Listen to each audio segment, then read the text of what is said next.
जय हिंद।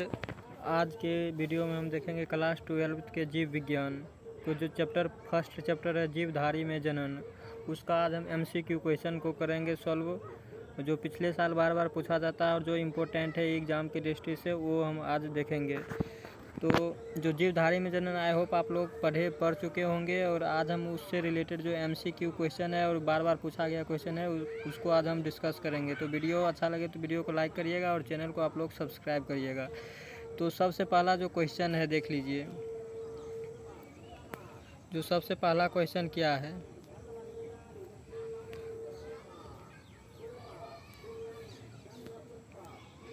पहला क्वेश्चन आप लोग पढ़िए। पहला क्वेश्चन क्या कर रहा है, निम्न में से कौन अगुणित संरचना है? क्या है? अगुणित संरचना है। ऑप्शन ए है युग्मनज, ऑप्शन बी है अंडाणु, ऑप्शन सी है युग्मक और ऑप्शन डी है बी और सी दोनों। सॉरी, यहाँ पर सी होगा, सी, बी और सी दोनों। तो कौन होगा आप लोग बताइए।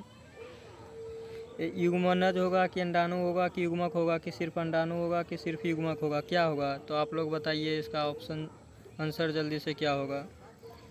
तो जो इसका ऑप्शन अंडाणु और युग्मक दोनों होता है, चूँकि जो अंडाणु होता है, अंडाणु भी हैप्लॉइड होता है, अगुणित होता है, और जो युग्मक होता है गेमिट भी अगुणित ही होता है, यानी कि ऑप्शन नंबर डी होगा इसका सही आंसर।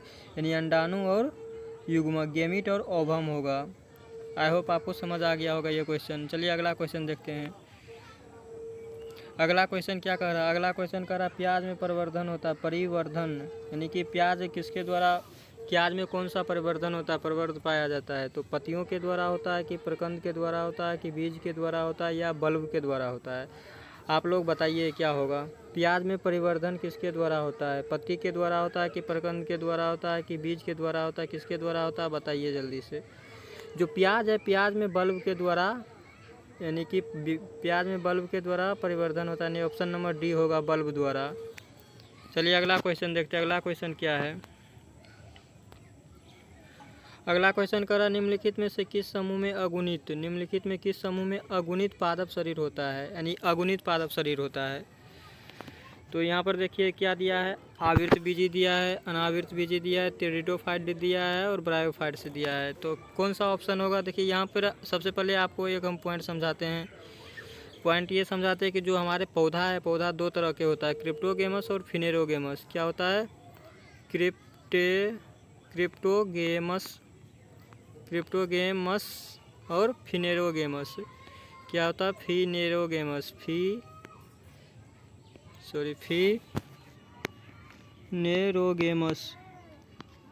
फिनेरोगेमस। जो क्रिप्टोगेमस और फिनेरोगेमस है, जो क्रिप्टोगेमस है, क्रिप्टोगेमस को 3 भागों में बांट दिया गया है। कितने भागों में? 3 भागों में। क्रिप्टोगेमस को 3 भागों में बांट दिया। कौन कौन? थेलोफाइट, ब्रायोफाइट और टेरिडोफाइट। कौन कौन? थेलोफाइट, ब्रायो और टेरिडो। तो यहाँ पर देखिए ऑप्शन में थेलोफाइट कहीं है? थेलोफाइट नहीं है। ब्रायोफाइट है? हाँ, ब्रायोफाइट है। यानी कि क्या ऑप्शन होगा?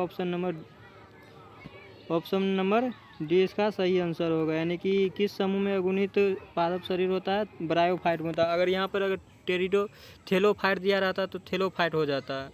यहाँ पर ब्रायोफाइट दिया इसलिए टेरिडोफाइट भी हो सकता है, बट ब्रायोफाइट दिया तो ब्रायोफाइट इसका सही आंसर होगा, ऑप्शन नंबर डी। चलिए अगला क्वेश्चन देखते हैं। अगला 4 नंबर क्वेश्चन क्या कह रहा है?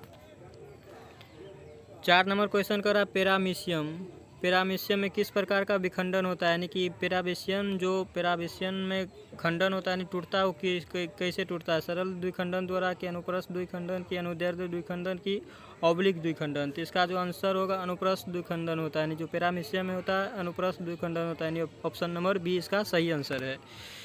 आई होप आपको समझ आ गया होगा।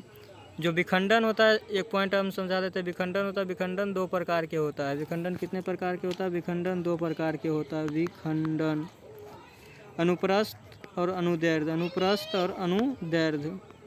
अनुदैर्ध्य। तो जो पेरामीशियम में अनुप्रस्थ विखंडन होता है। चलिए अगला क्वेश्चन देखिए।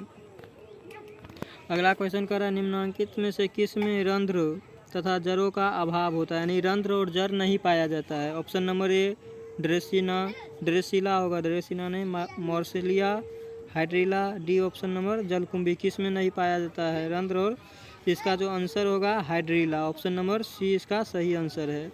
कौन सा होगा, किस में रंध्र और जड़ का अभाव होता है? Hydrilla, hydrilla. चलिए अगला क्वेश्चन देखते हैं। अगला क्वेश्चन 6 नंबर क्वेश्चन क्या कर रहा है? 6 नंबर क्वेश्चन कर रहा है पार्थिनोजेनेसिस किसके द्वारा होता है? पार्थिनोजेनेसिस को हिंदी में कहते हैं अनिषेक जनन। क्या कहते हैं? अनिषेक जनन। आई होप आप लोग पढ़े होंगे अनिषेक जनन क्या होता है, जिसमें बिना जनन के द्वारा नए जीव की उत्पत्ति हो जाता है। जैसे कि खच्चर का निर्माण आप लोग सुने होंगे, हेनी का निर्माण सुने होंगे, कैसे हो जाता है? वो अनिषेक जनन के जो द्वारा होता है। यानी पार्थिनोजेनेसिस का किसके निर्माण में होता है और किसने, मतलब पार्थिनोजेनेसिस शब्द किसने दिया था, यानी पार्थिनोजेनेसिस को खोज किसने किया था, कौन सा वैज्ञानिक? तो वो जो वैज्ञानिक था, वैज्ञानिक का नाम था ओबेम। यानी ऑप्शन नंबर बी इसका सही आंसर है। क्या होगा? ओबेम। आई होप आप लोग पार्थिनोजेनेसिस समझ गए होंगे और आप लोग पढ़े भी होंगे, जिसमें बिना निषेचन के द्वारा ही नए जीव की उत्पत्ति हो जाता है। जैसे खच्चर, हेनी का निर्माण आप लोग सुने होंगे। जैसे प्राकृतिक अनिषेक जनन जैसे हो जाता है, मधुमक्खी में भी होता है, आप लोग सुने होंगे, पढ़े भी होंगे। समयुग्मक पाया जाता है। ऑप्शन नंबर देखिए क्वेश्चन 7 क्या कर रहा है? समयुग्मक पाए जाते हैं। यानी समयुग्मक का मतलब क्या होता है? जिसमें नर और मादा के दोनों युग्मक क्या होते हैं? युग्मक समान होते हैं। युग्मक क्या होते हैं? समान होते हैं। युग्मक समान होते हैं, नर और मादा में दोनों युग्मक समान होता है। तो किस में पाया जाता है? मेढक में पाया जाता है कि फ्यूकस में पाया जाता है कि पक्षी में पाया जाता है कि क्लेडोफोरा में पाया जाता है? तो ऑप्शन नंबर इसका बी होगा, फ्यूकस में पाया, सॉरी ऑप्शन नंबर इसका डी होगा, क्लेडोफोरा में पाया जाता है। ऑप्शन नंबर डी इसका सही आंसर है। चलिए क्वेश्चन 8 देखते हैं। क्वेश्चन 8 क्या कर रहा है? क्वेश्चन 8 कर रहा है आवृतबीजी पौधे के भ्रूणपोष में गुणसूत्रों की संख्या कितनी होती है? पौधे जो होता है आवृतबीजी, अनावृतबीजी, जो जिम्नोस्पर्म, एंजियोस्पर्म। आवृतबीजी का मतलब क्या होता है? आवृतबीजी का मतलब होता है जिस पौधे के फल में बीज होता है, जिसमें बीज पाया जाता है। जैसे आम, कटहल, लीची हो गया, उसमें बीज पाया जाता है। और अनावृत का मतलब होता है कि जिसमें बीज नहीं पाया जाता है। तो आवृतबीजी में पौधे के भ्रूणपोष में गुणसूत्रों की संख्या कितनी है? तो सूत्रगुणिता कितनी होती है? आई होप आप लोग को भ्रूणपोष के बारे में भी पता होगा कि भ्रूणपोष क्या है? एक 3N संरचना होता है, जिसमें आप लोग दोहरा निषेचन में पढ़े होंगे, जिसकी खोज नवासिन नामक साइंटिस्ट ने किया था। यानी कि 3N। ऑप्शन नंबर सी इसका सही आंसर है, 3N। इससे आगे चलिए, इससे आगे क्या है? अगला क्वेश्चन नंबर 9 क्या कह रहा है? क्वेश्चन नंबर 9 कह रहा है सूक्ष्म प्रजनन का क्या संभव है? यानी क्वेश्चन का मतलब होता है, क्वेश्चन में कुछ टाइपिंग मिस्टेक है। सूक्ष्म प्रजनन में क्या संभव है, यानी सूक्ष्म प्रजनन किस में पाया जाता है? और लैंगिक प्रजनन होता है कि लैंगिक प्रजनन होता है कि ये भी दोनों होता है कि कोई नहीं होता है? तो जो इसका आंसर होगा, कौन होगा? आंसर ऑप्शन नंबर ए इसका सही है। यानी अलैंगिक प्रजनन, सूक्ष्म प्रजनन होता है, संभव है। यानी कि सूक्ष्म प्रजनन अलैंगिक प्रजनन में होता है। इससे अगला क्वेश्चन 10 देखिए। क्वेश्चन 10 क्या कह रहा है? क्वेश्चन 10 का निम्न में कौन उभयलिंगी प्राणी है? उभय का मतलब क्या होता है? जिसमें नर और मादा दोनों एक ही जीव में पाया जाता है, एक ही शरीर में नर और मादा दोनों होता है। तो ऑप्शन नंबर ए क्या कह रहा है? ऑप्शन नंबर ए कह रहा है मुर्गी, ऑप्शन बी सांप, ऑप्शन सी ए और बी दोनों। क्या ए और बी दोनों हो सकता है? ऑप्शन डी केचुआ। कौन सा होगा? यानी कि उभयलिंगी किस में? क्या मुर्गी में नर और मादा दोनों एक ही में पाया जाता है? सांप में नर और मादा दोनों एक ही शरीर में होता है? क्या मुर्गी और सांप दोनों होगा? नहीं, इसका जो आंसर होगा, आंसर डी होगा, यानी कि केचुआ। जो केचुआ होता है, केचुआ में नर मादा दोनों एक ही शरीर में पाया जाता है। आई होप आप लोग को समझ आ रहा होगा, यानी ऑप्शन नंबर डी होगा, केचुआ होगा। चलिए क्वेश्चन 11 देखते हैं। क्वेश्चन 11 क्या कह रहा है? क्वेश्चन 11 कह रहा है ईस्ट में प्रजनन किसके माध्यम से होता है? ईस्ट में प्रजनन किसके माध्यम से होता है?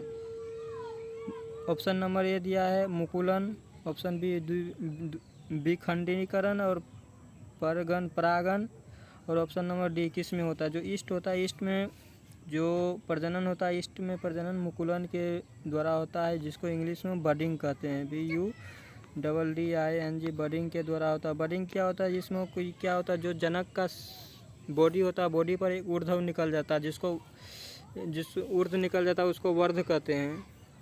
यानी कि ईस्ट में जो प्रजनन होता है मुकुलन विधि द्वारा होता है। वर्ष उसके ऊपर में जो गांठ के टाइप का निकल जाता है जिसको वर्ष कहते हैं, और फिर वो आगे धीरे धीरे वृद्धि कर करके और जनक कोशिका से अलग हो जाता है। तो यानी ईस्ट में प्रजनन किसके द्वारा होता है? मुकुलन के द्वारा होता है। चलिए क्वेश्चन 12 देखते हैं। क्वेश्चन 12 क्या कह रहा है? क्वेश्चन 12 कह रहा है अदरक में कायिक प्रवर्धन किसके माध्यम से होता है? जो अदरक होता है, अदरक में कायिक प्रवर्धन किसके द्वारा होता है? राइजोम के द्वारा होता है कि ऑप्शन बी जड़, option C tuber, option D bulb? किसके द्वारा होता है? जो अदरक है, अदरक में जो कायिक प्रवर्धन होता है राइजोम के द्वारा होता है। किसके द्वारा होता है? राइजोम। राइजोम को हिंदी में क्या कहते हैं? परकंद कहते हैं। राइजोम को हिंदी में परकंद कहते हैं। यानी कि जो अदरक है, अदरक में कायिक प्रवर्धन किसके द्वारा होता है? राइजोम के द्वारा। यानी ऑप्शन नंबर ए इसका सही है, राइजोम।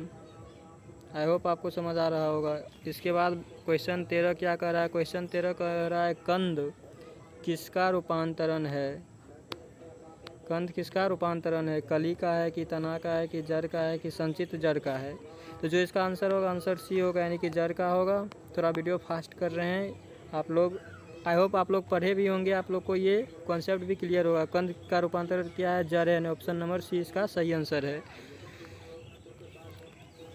अब क्वेश्चन 14 देखिए। क्वेश्चन 14 का क्या कह रहा है? 124 शुक्राणुओं का निर्माण कितने अर्धसूत्री विभाजन, अर्धसूत्री नहीं होगा, यहाँ पे होगा अर्धसूत्री, अर्धसूत्री विभाजन, अर्धसूत्री विभाजन के द्वारा होगा।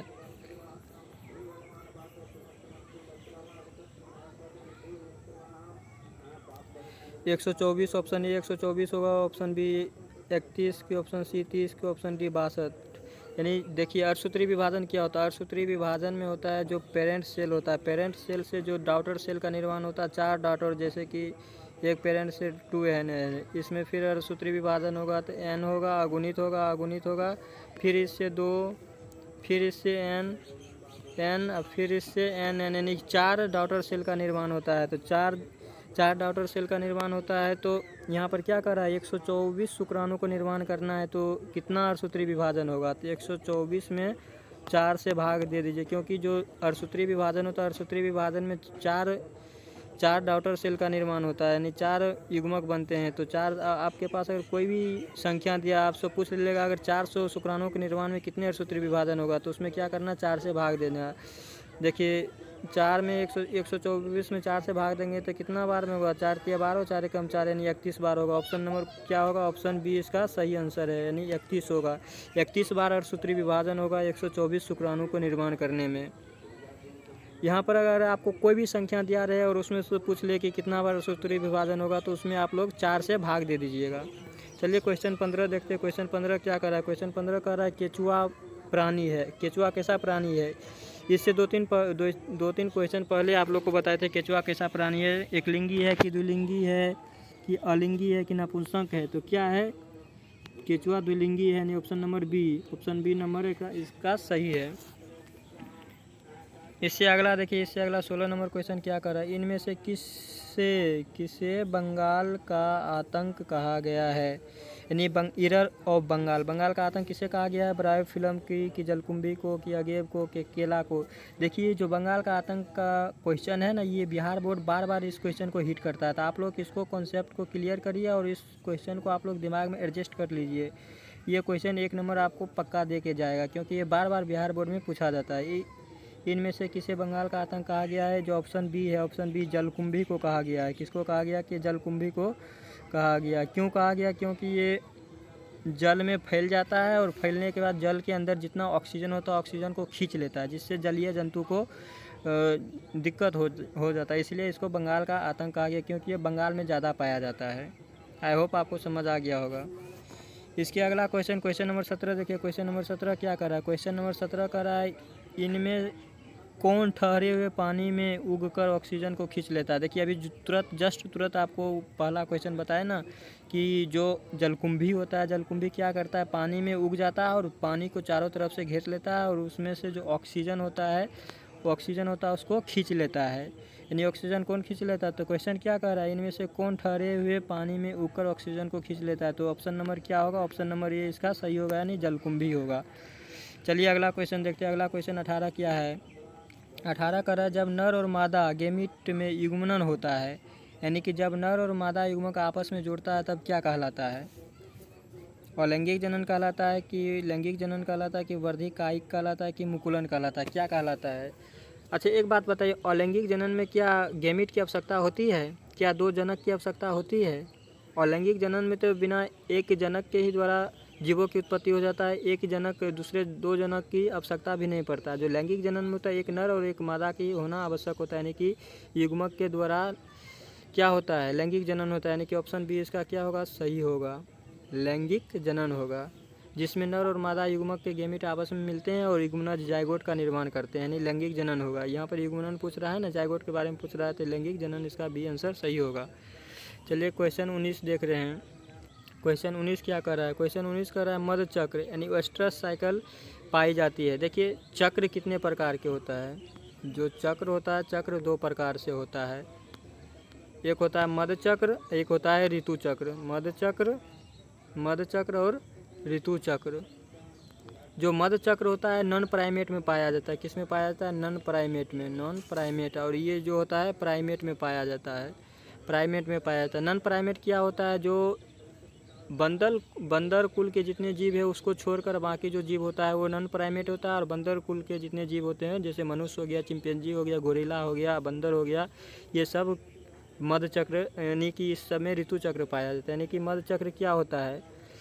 मध चक्र किस में पाया जाता है? गाय में, भेड़ में, कुत्ता में, कि इनमें सभी में? ऑप्शन नंबर डी होगा इसका, इनमें सभी में पाया जाता है। जो मध चक्र होता है सभी में पाया जाता है। मध चक्र में क्या होता है? इसमें जब पीरियड्स आता है, इसमें पीरियड्स का कोई सीन नहीं होता। पीरियड्स आता है तो इसमें कोई ब्लड का सीन नहीं होता है, ब्लड नहीं आता है। और ये जो होता है कि वार्षिक मतलब एक किसी खास मौसम में होता है, ये हमेशा नहीं होता है।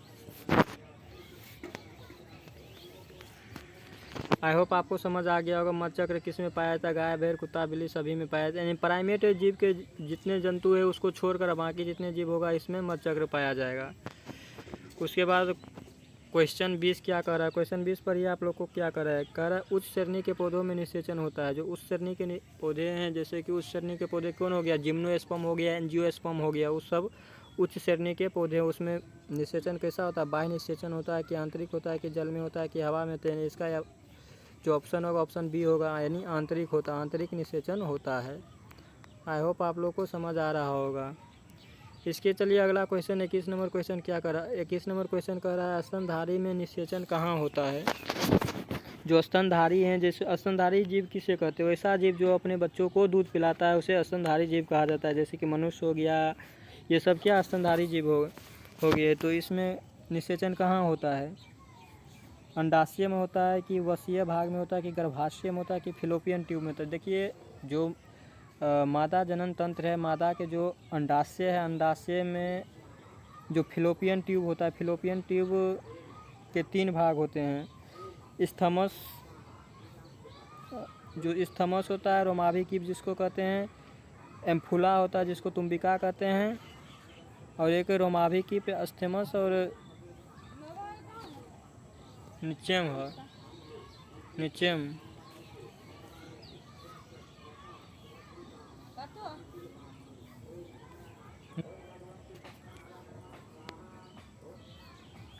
यानी ऑप्शन स्तनधारी में निषेचन कहाँ होता है? स्तनधारी में निषेचन यानी ऑप्शन नंबर डी इसका सही होगा, फिलोपियन ट्यूब। फिलोपियन ट्यूब के 3 भाग होता है, स्तमस, तुम्बिका और रोमाभिकीप। तो जहाँ पे जो मादा युग्मक और नर युग्मक आपस में मिलता है, कहाँ पे मिलता है? फिलोपियन ट्यूब के तुम्बिका में मिलता है, इम्फुला में मिलता है, तुम्बिका में मिलता है।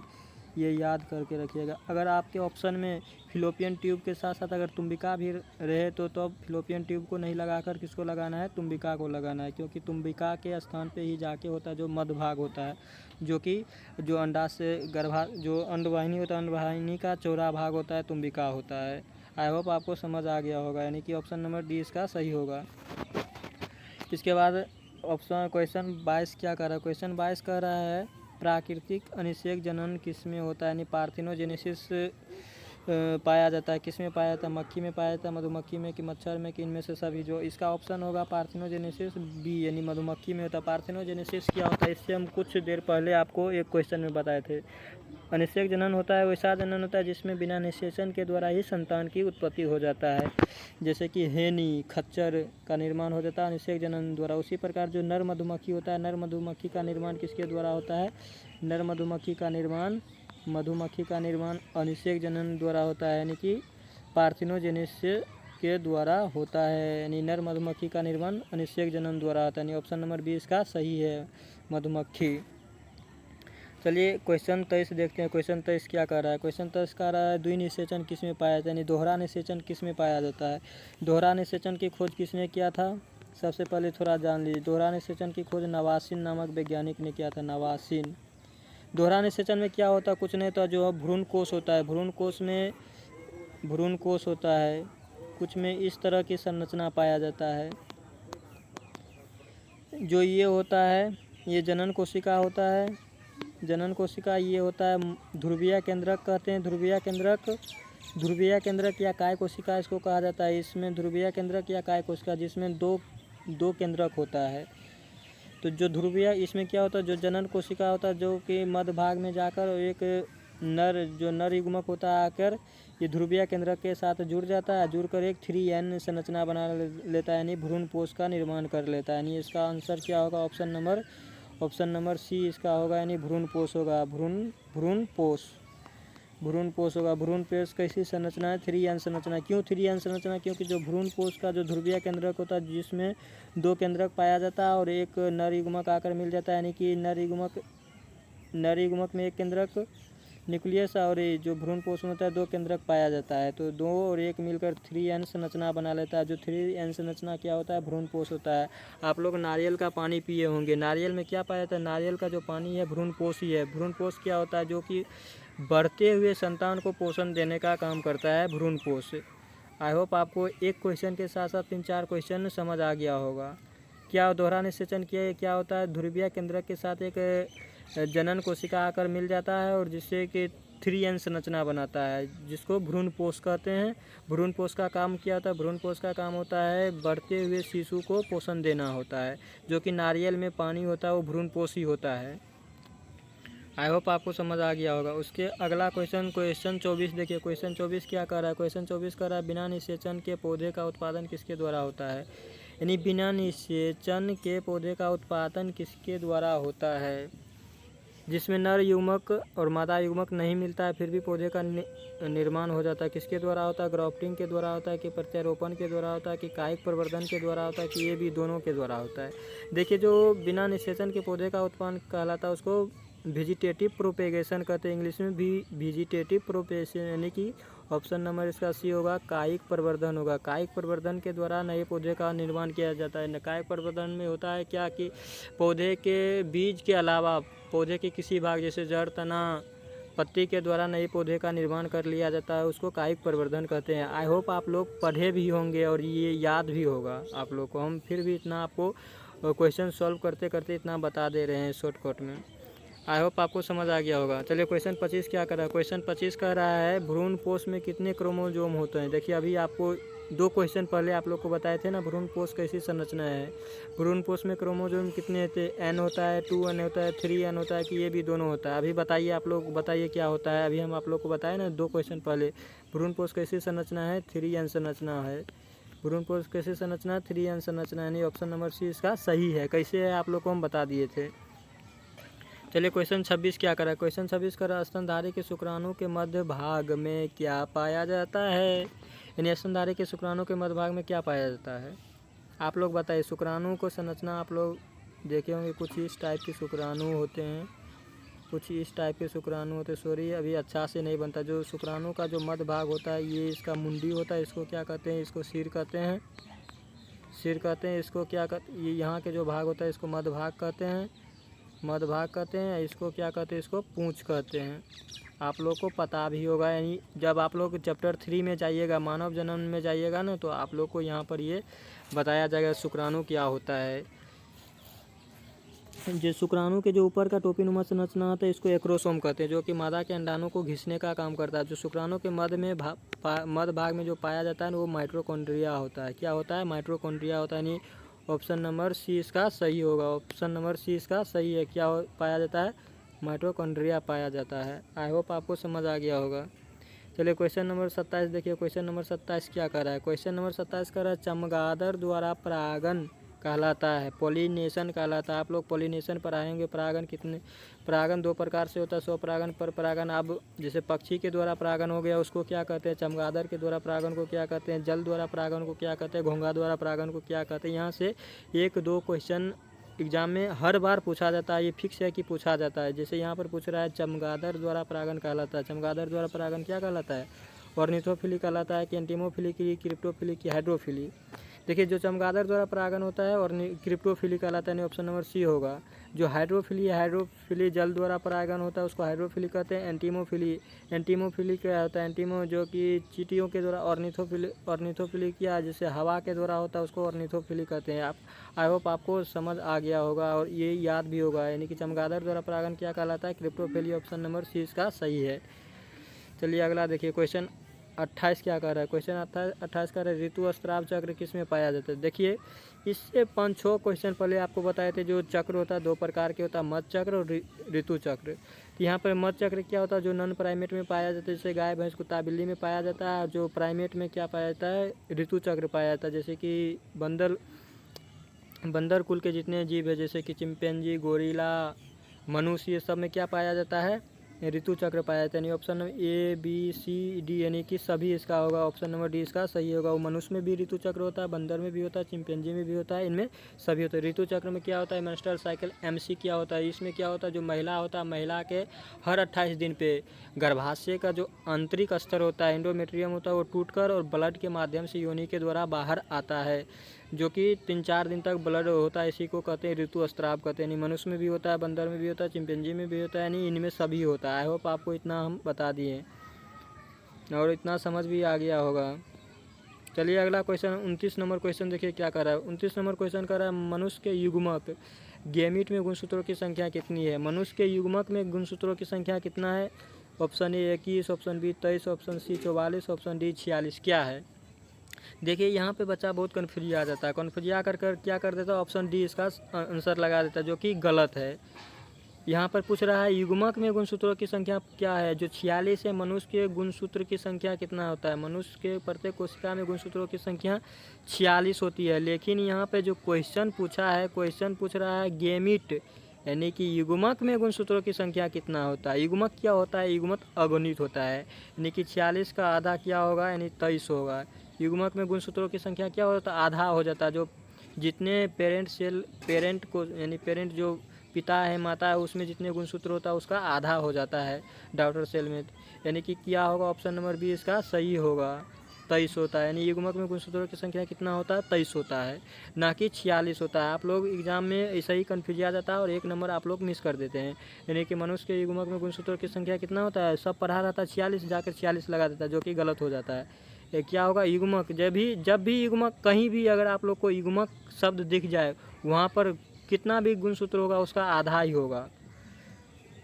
जैसे कि जैसे चूहा खरगोश हो गया, खरगोश में गुणसूत्रों की संख्या कितना होता है? 21 जोड़ा होता है, यानी कि 21 दूना 42 होता है, तो उसमें युग्मक कितना होगा? युग्मक 21 होगा। जो उसी प्रकार मनुष्य में गुणसूत्रों की संख्या 46 होता है और गुणसूत्रों की संख्या मनुष्य के कोशिका में 46 होता है और युग्मक में कितना होता है? 23 होता है। आई होप आपको समझ आ गया होगा। चलिए अगला क्वेश्चन और आखिरी क्वेश्चन क्या कर रहा है? आखिरी क्वेश्चन पढ़िए। कह रहा है आखिरी क्वेश्चन का निम्न में से किस में बाह्य निषेचन होता है? बाह्य निषेचन होता है मनुष्य में किन में बाह्य निषेचन होता है? मेढक में होता है कि हिरण में होता है कि मनुष्य में होता है कि घोंघा में होता है? किस में होता है? तो देखिए जो बाह्य निषेचन होता है मेढक में पाया जाता है। ऑप्शन नंबर ए। मेढक में क्या होता है? जो मादा होता है, मादा क्या करता है? अपने अंडाणु को पानी में बिखेर देता है, छोड़ देता है, और जो नर मेढक होता है आकर उस पूरे अंडाणु पे बुल जाता है और जिससे निषेचन हो जाता है, पानी में निषेचन हो जाता है, यानी बाह्य निषेचन होता है। आई होप आपको ये 30 क्वेश्चन MCQ आप लोग को हम बताए हैं। आई होप आपको ये सब क्वेश्चन समझ आ गया होगा। और आप लोग इस क्वेश्चन को बार बार प्रैक्टिस करिए, क्योंकि जो ये क्वेश्चन यहाँ से 1-2 नंबर का क्वेश्चन फिक्स है कि टकरा ही जाएगा। भले क्वेश्चन पूछने का तरीका चेंज कर दे, बट आंसर यही होगा आप लोग को। और अगर वीडियो अच्छा लगे तो वीडियो को लाइक एंड चैनल को सब्सक्राइब करिएगा। ऐसा ही वीडियो के साथ और शानदार हम वीडियो लेकर आप लोग के सामने ऐसे ही MCQ, मतलब आज बायोलॉजी के लाए, फिर अगले इससे अगले फर्स्ट चैप्टर का आज लाए, अगले वीडियो में आएंगे तो सेकंड चैप्टर का लाएंगे। मतलब जो इम्पोर्टेंट होगा हम आप लोग के बीच लाएंगे। तो वीडियो को लाइक करिएगा, आप लोग चैनल को सब्सक्राइब करिएगा। तो ओके, थैंक